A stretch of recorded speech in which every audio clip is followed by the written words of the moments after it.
To fix a dishwasher that's not spinning, start by checking the spray arms for blockages, as a buildup of debris and dirt can prevent them from spinning properly.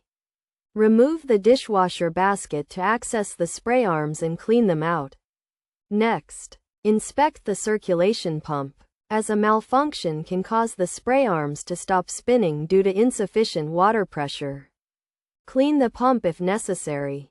If the issue persists, consider replacing the electronic control board, as a corrupted internal logic and memory can cause it to freeze and prevent the motor from receiving current. In this case, it's recommended to seek professional help to diagnose and remove the board if needed.